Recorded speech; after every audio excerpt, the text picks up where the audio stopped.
రాజ్యాంగం కల్పించిన హక్కులతోనే రాజకీయాలతో పాటు అన్ని రంగాల్లో రాణిస్తున్నామన్నారు మంత్రి కొండా సురేఖ.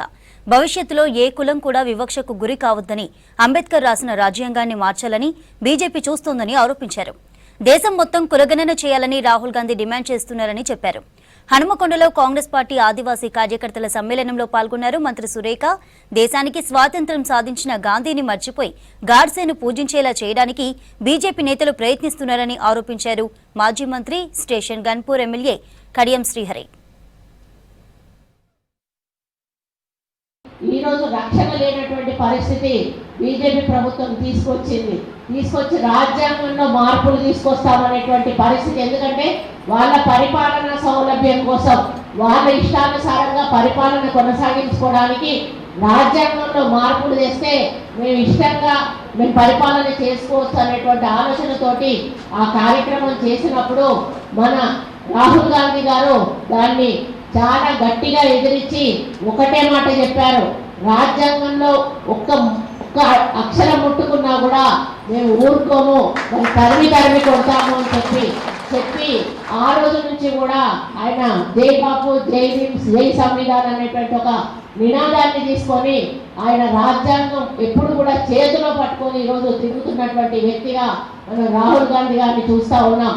మరి ఆయన అంత గట్టిగా పట్టుకున్నాడు అంటే అది ఒకవేళ దాంట్లో మార్పులు చేస్తే సమాజంలో ఎన్నో మరి జరగడానికి సంఘటనలు జరుగుతాయి. అవి జరగకుండా ఉండాలి అంటే రాజ్యాంగాన్ని మనం పరిరక్షించుకోవాల్సిన అవసరం మన మీద ఉంది. ముఖ్యంగా మరి ఎస్సీ ఎస్టీ బీసీ మైనారిటీ అనేటువంటి అణగారిన వర్గాలకు మొదటి నుంచి కూడా అన్యాయం జరుగుతూ ఉంది. 52% ఇప్పుడు మనకు 56% వచ్చింది. మనం తెలంగాణలో కులగణన చేస్తే 56%లో ఉన్నటువంటి బీసీ ఎస్సీ ఎస్టీ మైనారిటీ వర్గాలను మరి ఈరోజు ఒక 3% 4% ఉన్నటువంటి మరి అగ్రకులాల వాళ్ళు మనల్ని మరి మన మీద అధికారం పెత్తనం చెలాయిస్తూ ఉంటే మన రిజర్వేషన్లు మనకు ఇవ్వకుండా మన రాజ్యాంగ హక్కులు కానీ మన విద్యా హక్కులు కానీ మనకు సమాజంలో సమానత్వం కానీ ఇవ్వకపోవడం వలన ఈరోజు కోట్లాది మంది మరి అణగారిన వర్గాలకు సంబంధించినటువంటి కుటుంబాలు ఈరోజు నష్టపోతున్నాయి. మనము మన పిల్లలు భవిష్యత్తులో అలాగే కొనసాగుతూ పోతా ఉంటే మరి అది ఎంతవరకు న్యాయము అని చెప్పి మన రాహుల్ గాంధీ గారు తప్పకుండా ప్రతి స్టేట్లో కూడా కులగణన జరగాలి, ఎంతమంది ఉన్నారో అంత పాలు వాళ్ళకి ఇవ్వాలి, ఆ సమానత్వం అనేది వాళ్ళ హక్కు. కాబట్టి దాన్ని మనం ఎట్టి పరిస్థితుల్లో కూడా మరి సాధించాలి అని ఒక పట్టుదలతోటి మన వరంగల్లో డిక్లరేషన్ చేయడం జరిగింది.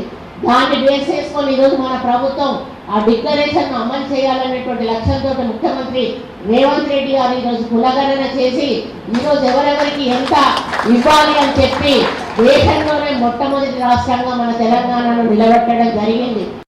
రిజర్వేషన్ పరోక్షంగా ఇప్పటికే ఎత్తివేస్తున్నారు. గత 11 సంవత్సరాల బీజేపీ ప్రభుత్వం, కేంద్రంలో ఉన్న ఎన్డీఏ ప్రభుత్వం భారత ప్రభుత్వ అధీనంలో ఉండే అనేక కంపెనీస్ను ఇండస్ట్రీస్ను ప్రైవేట్ పరం చేస్తున్నాయి. పబ్లిక్ సెక్టర్ అండర్టేకింగ్స్, ప్రభుత్వానికి సంబంధించిన అన్ని సంస్థలను కూడా ప్రైవేట్ పరం చేస్తున్నారు. ప్రైవేట్ పరం చేయడం వలన నష్టపోయేది ఎవరు? ఆ ప్రభుత్వ రంగ సంస్థలలో పనిచేస్తున్న ఎస్సీ ఎస్టీ బీసీని మాత్రమే అని చెప్పి నేను ఈ సందర్భంగా తెలియజేస్తాను. మన ఉద్యోగాలు పోతాయి. వాడు ప్రైవేట్ వాడు కొనుక్కుంటే ఆ ప్రైవేట్ రంగంలో రిజర్వేషన్లు ఉండవు కాబట్టి మన అవకాశాలు పోతాయి. పరోక్షంగా ఇప్పటికే కొన్ని లక్షల ఉద్యోగాలు పోయినాయి. పెద్ద పెద్ద సంస్థలన్నీ కూడా ప్రైవేట్ పరమైనాయి. చివరికి డిఫెన్స్ లాంటి ఆ రక్షణ శాఖ కూడా ప్రైవేట్ పరం కాబోతున్నది. ఎయిర్పోర్ట్స్ పోయినాయి, రైల్వే స్టేషన్లు పోయినాయి. పెద్ద పెద్ద కంపెనీస్ అన్ని కూడా నేవీలో కూడా ప్రైవేట్ పరం అవుతున్నది. ఎల్ఐసిని కూడా ప్రైవేట్ పరం చేయాలనుకున్నారు, కానీ తీవ్రమైన వ్యతిరేకత రావడంతోనే ఆగింది. అది కూడా రేపు ప్రైవేట్ పరం అయిపోతుంది. ఈ రకంగా ప్రభుత్వ రంగ సంస్థలన్నింటినీ ప్రైవేట్ పరం చేసి పరోక్షంగా రిజర్వేషన్ ఎత్తివేసి దళిత జాతులను ప్రత్యేకించి ఆదివాసీలను, ఎస్సీలను, బీసీలను రోడ్డు మీద వేయాలనేది బీజేపీ ప్రభుత్వం యొక్క ఆలోచన. మరి వీటికి రక్షణ ఏది? వీటికి రక్షణ ఏది అంటే రక్షణ ఒకే ఒక్కటి, మనకు అండగా ఉండేది, మన వెంట ఉండేది, రాజ్యాంగాన్ని కాపాడేది, మన హక్కులను కాపాడేది ఒక్క కాంగ్రెస్ పార్టీ మాత్రమే.